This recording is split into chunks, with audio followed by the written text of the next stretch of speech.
ഞാൻ 2020 RRB NTPC exam clear ചെയ്ത് നിലവിലെ ഇന്ത്യൻ റെയിൽവേയിൽ സ്റ്റേഷൻ മാസ്റ്ററായിട്ട് വർക്ക് ചെയ്യാണ്. അപ്പോൾ ഞാൻ 2018 എക്സാം എഴുതാൻ സ്റ്റാർട്ട് ചെയ്തു. 2023 എനിക്ക് ഓസ്കർ മേളയിൽ വെച്ച് അപ്പോയിന്റ്മെന്റ് കിട്ടുന്നത്. അപ്പൊ അന്ന് എന്റെ കയ്യിൽ എന്റെ 1 വയസ്സുള്ള കുഞ്ഞും കൂടി ഉണ്ടായിരുന്നു. അപ്പൊ ഈ ലോകത്തിലെ ഏറ്റവും പ്രൗഡസ്റ്റ് മാം ഞാനാണെന്നാണ് ആ നിമിഷം എനിക്ക് തോന്നിയത്. പണ്ടൊക്കെ സ്ത്രീകൾ കടന്നു വരാൻ മടിച്ചിരുന്ന ഒരു മേഖലയാണ് റെയിൽവേ. പക്ഷെ ഇന്ന് ഞാൻ എന്റെ സ്വന്തം എക്സ്പീരിയൻസിൽ നിന്ന് പറയുകയാണ്, വളരെ സേഫസ്റ്റ് ആയിട്ട് സ്ത്രീകൾക്ക് ജോലി ചെയ്യാൻ പറ്റുന്ന ഒരു ഫീൽഡാണ് റെയിൽവേ എന്ന് പറയുന്നത്.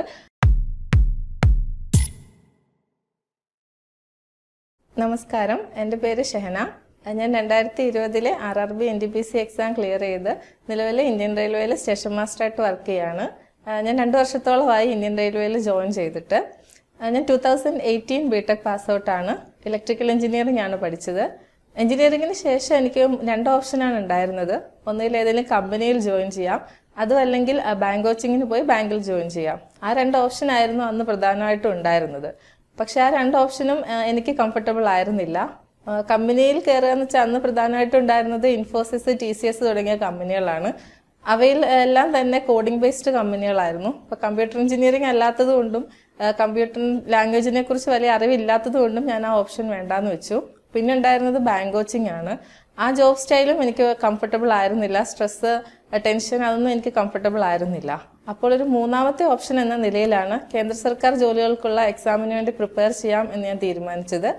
കോച്ചിങ്ങിനായി അന്വേഷിച്ചപ്പോൾ വീടിനടുത്ത് തന്നെ ഒരു കോച്ചിങ് സെന്റർ ഉണ്ടെന്ന് അറിയുകയും ഞാൻ അവിടേക്ക് ജോയിൻ ചെയ്യുകയും ചെയ്തു. പക്ഷെ ആ സമയത്ത് കേന്ദ്ര സർക്കാർ ജോലികൾക്ക് വേണ്ടി പ്രിപ്പയർ ചെയ്യുന്നവർ വളരെ കുറവായിരുന്നു. അതുകൊണ്ട് തന്നെ കോച്ചിങ് സെന്ററുകളും വളരെ കുറവായിരുന്നു. എല്ലാവരും എന്റെ തീരുമാനത്തെ എതിർത്താണ് സംസാരിച്ചിരുന്നതെങ്കിലും ഞാൻ എന്റെ സ്വന്തം തീരുമാനത്തിൽ ഉറച്ച് തന്നെ മുന്നോട്ട് പോവുകയായിരുന്നു. 2018 ഞാൻ കോച്ചിങ്ങിന് ജോയിൻ ചെയ്യുന്നത്. തുടർന്ന് 1 വർഷത്തോളം ഞാൻ കണ്ടിന്യൂസ് കോച്ചിങ്ങിന് പോവുകയുണ്ടായി. ആ വർഷം വന്ന എല്ലാ SSC എക്സാമുകളും അറ്റൻഡ് ചെയ്തു. എല്ലാ കേരള PSC എക്സാമും അറ്റൻഡ് ചെയ്യുകയുണ്ടായി. ഇതിൽ 2019 SSC MTS ഞാൻ ഫൈനൽ ലിസ്റ്റ് വരെ ഉണ്ടായിരുന്നു. ഡോക്യുമെന്റ് വെരിഫിക്കേഷന് ശേഷം അവർ പബ്ലിഷ് ചെയ്ത ലിസ്റ്റിലാണ് ഞാൻ കട്ട് ഓഫ് പാസ്സാകാതെ വെളിയിലായത്. അപ്പൊ അതൊരു ചെറിയ എക്സാം ആയിരുന്നെങ്കിലും, ഒരു ചെറിയ ജോലി ആയിരുന്നെങ്കിലും 1 വർഷത്തോളം കഷ്ടപ്പെട്ട് ട്രൈ ചെയ്തിട്ടും എക്സാമുകളൊന്നും ക്ലിയർ ആവുന്നില്ല, ഒരു ജോലിയും കിട്ടുന്നില്ല. കൂടെ ഉണ്ടായിരുന്നവരൊക്കെ ജോലിക്ക് ജോയിൻ ചെയ്തു എന്നുള്ള വിഷമം എനിക്കുണ്ടായിരുന്നു. അപ്പോഴാണ് 2019 GDS പോസ്റ്റിലേക്ക് ആപ്ലിക്കേഷൻ വരുന്നത്. ഇപ്പൊ ഗ്രാമീൺ ടാക്സ് എന്ന ആ പോസ്റ്റിലേക്ക് ഞാൻ അപ്ലൈ ചെയ്യുകയും അതിന് സെലക്ട് ആവുകയും ചെയ്തു. അപ്പോൾ തൽക്കാലം ഒരു ജോലി എന്നുള്ള നിലയിൽ ഞാൻ കോച്ചിങ് നിർത്തിവെച്ചിട്ട് GDSൽ ജോയിൻ ചെയ്യുകയുണ്ടായി. പക്ഷെ അപ്പോഴും ഒരു ബെറ്റർ ജോബ് എന്നൊരു ആഗ്രഹം മനസ്സിലുണ്ടായിരുന്നു. അപ്പോൾ വീട്ടിലിരുന്ന് തന്നെ ഞാൻ പ്രിപ്പയർ ചെയ്യാൻ തീരുമാനിച്ചു. മോക്ക് ടെസ്റ്റുകൾ അറ്റൻഡ് ചെയ്യുകയും ഓൺലൈനായിട്ട് മോക്ക് ടെസ്റ്റുകൾ അറ്റൻഡ് ചെയ്യുകയും മാക്സിമം റീഡിംഗ് മെറ്റീരിയൽ കളക്ട് ചെയ്ത് വായിക്കുകയും ചെയ്തു. അങ്ങനെ 2019 RRB NTPC ഞാൻ എക്സാം അപ്ലൈ ചെയ്യുകയും ക്ലിയർ ആവുകയും ചെയ്തു. അതിൽ ലെവൽ 3, ലെവൽ 5, ലെവൽ 6 ഞാൻ പാസ്സാവുകയുണ്ടായി. അതിൽ ലെവൽ 6 എനിക്ക് കുറച്ചുകൂടി നല്ലതാണെന്ന് തോന്നി. സ്റ്റേഷൻ മാസ്റ്ററുടെ പോസ്റ്റ് ആയിരുന്നു. അതിൽ ഹയസ്റ്റ് ലെവൽ പോസ്റ്റ് ആയിരുന്നു. അപ്പോൾ മാക്സിമം നല്ലൊരു ജോബ് എന്നുള്ള ലക്ഷ്യം മനസ്സിലുണ്ടായിരുന്നത് കൊണ്ട് തന്നെ ഞാൻ ലെവൽ 6 സ്റ്റേഷൻ മാസ്റ്ററിന് ജോയിൻ ചെയ്യാനുണ്ടായത്. കോച്ചിങ്ങിന് പൊയ്ക്കൊണ്ടിരുന്ന സമയത്ത് എൻ്റെ ഡെയിലി റൊട്ടീൻ എന്ന് വെച്ചാൽ ഞാൻ കോച്ചിങ് ക്ലാസ് കഴിഞ്ഞ് വന്നതിന് ശേഷം ഡെയിലി ഒരു 3 to 4 hours പഠനത്തിന് വേണ്ടി മാറ്റി വെച്ചിരുന്നു. ഒരു ഇന്റൻസ് ആയിട്ട് കോച്ചിങ്ങിന് ചെയ്യുന്നോണ്ടിരിക്കുന്ന ഒരു വ്യക്തിയെ സംബന്ധിച്ചിടത്തോളം ഒരു 3 to 4 hours ഡെയിലി പഠിക്കുന്നതന്നെ മതിയാകും. ഞാൻ എന്താണ് പഠിച്ചിരുന്നതെന്ന് വെച്ചാൽ ഡെയിലി ഒരു മോക്ക് ടെസ്റ്റ് എങ്കിലും ചെയ്യാൻ ശ്രമിച്ചിരുന്നു. അതുപോലെ തന്നെ ദിവസവും ഏതെങ്കിലും ഒരു ഇംഗ്ലീഷ് ന്യൂസ് പേപ്പർ വായിക്കുക, അതിൽ നിന്ന് മാക്സിമം വൊക്കാബുലറി കളക്ട് ചെയ്യുക, പിന്നീട് ഡെയിലി ഏതെങ്കിലും ഒരു ടോപ്പിക്ക് GK പഠിക്കുക. ഇങ്ങനെയുള്ള രീതിയാണ് ഞാൻ ഫോളോ ചെയ്തുകൊണ്ടിരുന്നത്. BTech ആയിരുന്നതുകൊണ്ട് തന്നെ മാത്സിന്റെ കാര്യത്തിൽ എനിക്ക് വലിയ ടെൻഷൻ ഉണ്ടായിരുന്നില്ല. അത്യാവശ്യം ബേസ് ഉണ്ടായിരുന്നു. പിന്നെ നമ്മൾ ഇംഗ്ലീഷും ജനറലി ചെറുപ്പം മുതൽ തന്നെ പഠിച്ചു വരുന്നതുകൊണ്ട് നമുക്ക് അതിൽ അത്യാവശ്യം ധാരണയുണ്ടാകും. പിന്നെ ഉണ്ടായിരുന്നത് GK ആൻഡ് കറണ്ട് അഫയേഴ്സ് ആണ്. അതാണ് എനിക്ക് തുടക്കത്തിൽ ഏറ്റവും വലിയ ബുദ്ധിമുട്ടായിട്ട് തോന്നിയ ഒരു കാര്യം.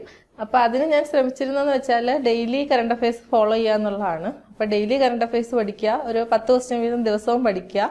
പിന്നീട് വീക്കിലി ആകുമ്പോഴത്തേന് നമുക്ക് അതൊന്നുകൂടി റിവൈസ് ചെയ്യുക. പിന്നെ നമ്മുടെ തൊഴിൽ വാർത്ത, തൊഴിൽ വീതി അങ്ങനെ പ്രസിദ്ധീകരണങ്ങൾ വരും. അതിൽ വീക്കിലി കറണ്ട് അഫയേഴ്സ് ഉണ്ടാവും, അത് ഫോളോ ചെയ്യും. പിന്നെ മന്ത്ലി ആകുമ്പോഴത്തേനും മാതൃഭൂമിയുടെ GK ആൻഡ് കറണ്ട് അഫയേഴ്സ് ഉണ്ടാവും. പിന്നെ ചില ഓൺലൈൻ മാഗസിനുകൾ മന്ത്ലി കറണ്ട് അഫയേഴ്സ് പബ്ലിഷ് ചെയ്യാറുണ്ട്, അതും ഫോളോ ചെയ്യാറുണ്ടായിരുന്നു. അങ്ങനെയാണ് ഞാൻ GK ആൻഡ് കറണ്ട് അഫയേഴ്സ് പഠിച്ചുകൊണ്ടിരുന്നത്. GKക്ക് വേണ്ടിയാണെങ്കിൽ സെൻട്രൽ ഗവൺമെന്റിന് വേണ്ടി പ്രിപ്പയർ ചെയ്യുന്നവർക്ക് ലൂസന്റിന്റെ ടെസ്റ്റ് തന്നെ ധാരാളമാണ്. ഇപ്പൊ ലൂസന്റിന്റെ ജനറൽ നോളജിനോടൊപ്പം തന്നെ അവിടെ ഒരു ക്വസ്റ്റ്യൻ ബാങ്കും ഉണ്ടാവാറുണ്ട്. അപ്പൊ അത് രണ്ടും വെച്ചാണ് ഞാൻ മെയിൻലി GK പ്രിപ്പയർ ചെയ്തത്.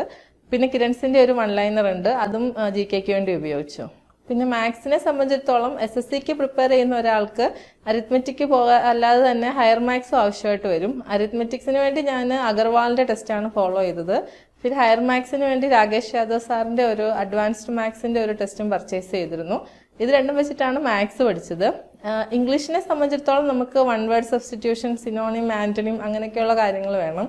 അപ്പൊ അതിന് ഡെയിലി ഒരു ന്യൂസ് പേപ്പർ വായിക്കുക, അതിന്റെ എഡിറ്റോറിയൽ പേജ് വായിക്കുക, അതിൽ നിന്നും വൊക്കാബുലറി കളക്ട് ചെയ്യുക. പിന്നീട് ബക്ഷിയുടെ ടെക്സ്റ്റിൽ നിന്നും ഞാൻ കുറേയേറെ വേർഡ്സ്, വൺ വേർഡ് സബ്സ്റ്റിറ്റ്യൂഷൻ ഒക്കെ കളക്ട് ചെയ്തിരുന്നു.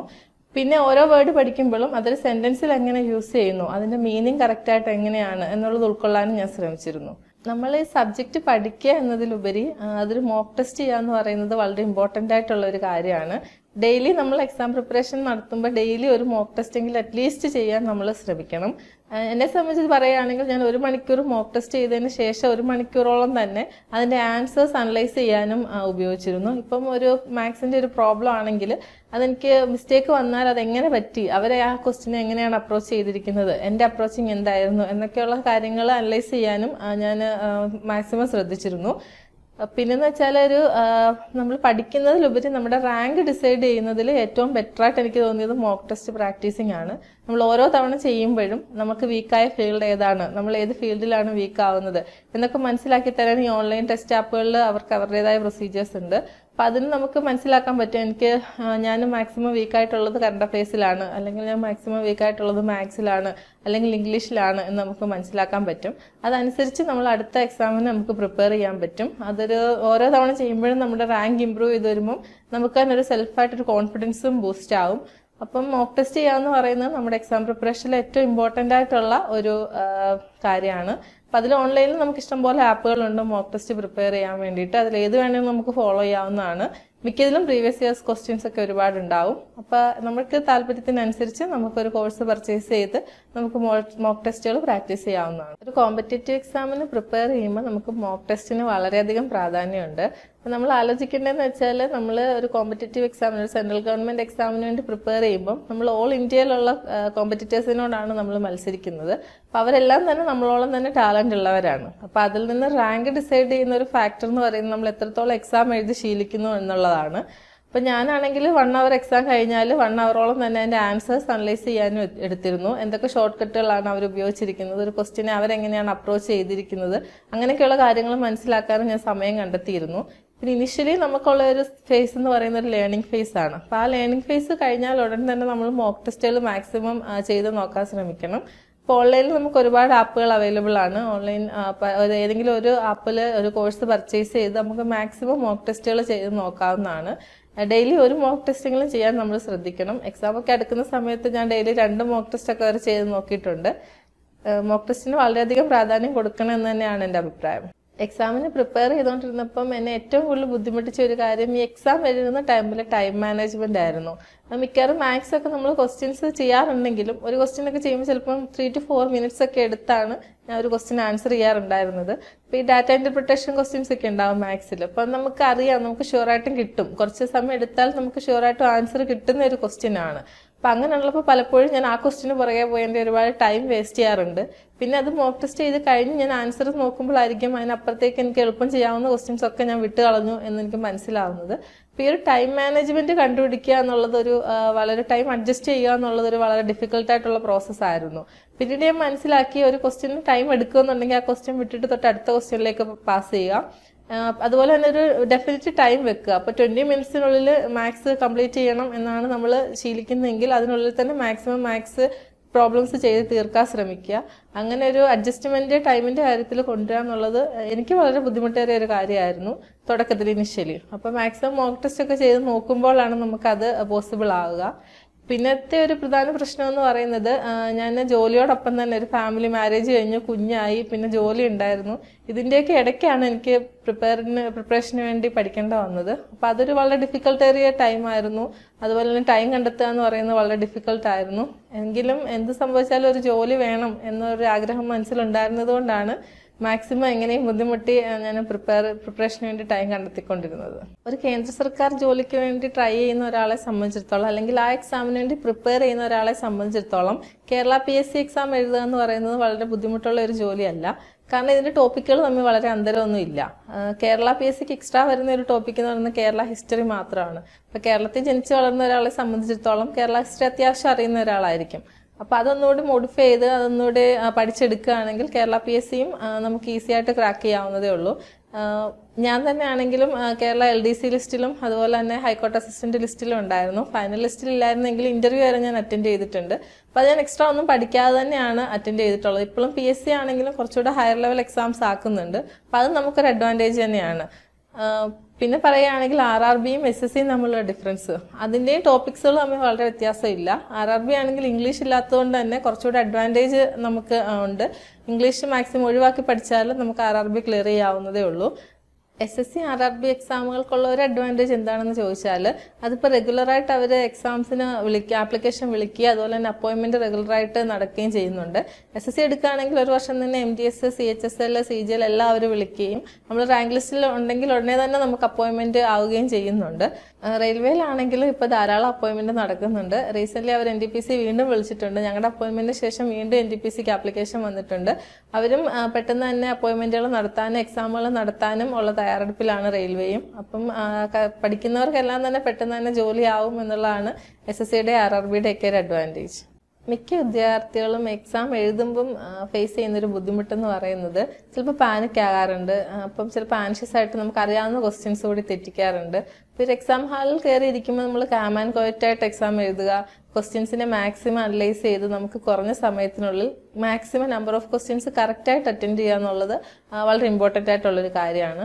അതുപോലെ തന്നെ മാക്സിമം നെഗറ്റീവ് മാർക്ക് ഒഴിവാക്കാൻ ശ്രമിക്കുക. നമുക്കൊരു ക്വസ്റ്റ്യൻ അറിയത്തില്ല എന്നുണ്ടെങ്കിൽ അത് വിട്ടിട്ട് തൊട്ട് അടുത്ത ക്വസ്റ്റ്യൻ ചെയ്യുക. അല്ലെങ്കിൽ അതുപോലെ കൂടുതൽ സമയം എടുക്കുന്ന ഒരു ക്വസ്റ്റ്യൻ ഉണ്ടെങ്കിൽ അതിനുവേണ്ടി ഓവർ ടൈം വേസ്റ്റ് ചെയ്യാതെ നമുക്ക് എളുപ്പമുള്ള ക്വസ്റ്റ്യൻസിലേക്ക് മാറുക. ഇങ്ങനെയൊക്കെയുള്ള ക്വസ്റ്റ്യൻസ് നമുക്ക് ഇങ്ങനത്തെയുള്ള ചില ടിപ്സ് നമുക്ക് ചെയ്യാൻ പറ്റും. പിന്നെ മാക്സിമം ഷോർട്ട് കട്ട്സ് പഠിച്ചു വെക്കുക. ചില പ്രോബ്ലംസ് ഒക്കെ ചെയ്യുമ്പോൾ നമുക്ക് ഒറ്റ സ്റ്റെപ്പ് കൊണ്ട് അതിനൊക്കെ ആൻസർ കിട്ടുന്ന രീതിയിലുള്ള ഇക്വേഷൻസ്, ഷോർട്ട് കട്ട്സ് ഒക്കെ ഉണ്ടാകും. അതൊക്കെ ഓർത്ത് വെക്കുന്നത് നല്ലൊരു കാര്യമാണ്. പിന്നെ ഈ ആർട്ടിക്കിൾസ് അതൊക്കെ പഠിക്കുന്നതിന് ഷോർട്ട് കട്ടുകളുണ്ട്, ഷെഡ്യൂൾസ് അങ്ങനെയൊക്കെയുള്ള കാര്യങ്ങൾ പഠിക്കുന്നതിന് ഓൺലൈനിലൊക്കെ ഒരുപാട് ടിപ്സ് കിട്ടാറുണ്ട്. അതൊക്കെ ഞാൻ യൂസ് ചെയ്തിട്ടുണ്ട്. പിന്നെ പറയുകയാണെങ്കിൽ നമുക്ക് എക്സാം സമയത്ത് ഒരു ആൻസൈറ്റി ഒഴിവാക്കണമെങ്കിൽ മാക്സിമം ടെസ്റ്റ് ചെയ്ത് തന്നെയുള്ള ശീലം വരണം. അപ്പോൾ അതിന് മാക്സിമം ടെസ്റ്റുകളെ അഭിമുഖീകരിക്കുക, മാക്സിമം ടെസ്റ്റ് ചെയ്ത് നോക്കുക, മാക്സിമം നമ്മൾ എക്സാം അപ്ലൈ ചെയ്ത് തന്നെ പോയിരുന്ന് എഴുതുക എന്നുള്ളതാണ് ഒരു രീതി. നമ്മൾ വീട്ടിലിരുന്ന് മോക്ക് ടെസ്റ്റ് ചെയ്യുമ്പോൾ നമുക്ക് കംഫർട്ടബിൾ ആയിട്ടുള്ള ഒരു അറ്റ്മോസ്ഫിയറിൽ ഇരുന്ന് ആണ് നമ്മൾ ചെയ്യുക. അപ്പോൾ നമുക്ക് ആ ഒരു ടെൻഷനോ ആൻസൈറ്റിയോ ഒന്നും വരില്ല.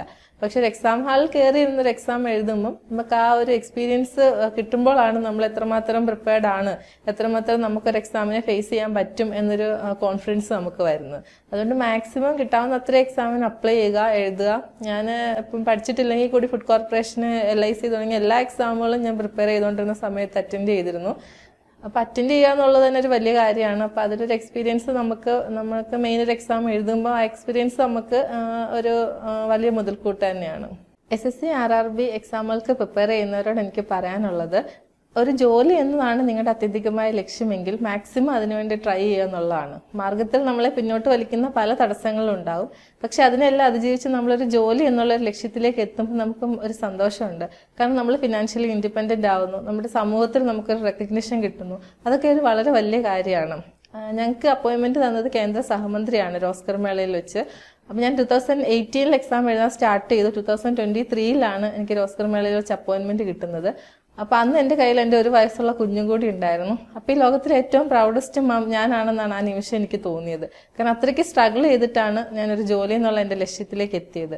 സോ എനിക്ക് സ്ത്രീകളോടാണ് പറയാനുള്ളത്, നമ്മുടെ മാർഗത്തിൽ പുരുഷന്മാരെയൊക്കെ അപേക്ഷിച്ച് ഒരുപാട് തടസ്സങ്ങളുണ്ടാകും. കാരണം നമുക്ക് കുഞ്ഞുങ്ങളെ നോക്കാനുണ്ടാവും, നമ്മുടെ ഫാമിലിയുടെ റെസ്പോൺസിബിലിറ്റീസ് നോക്കാനുണ്ടാവും.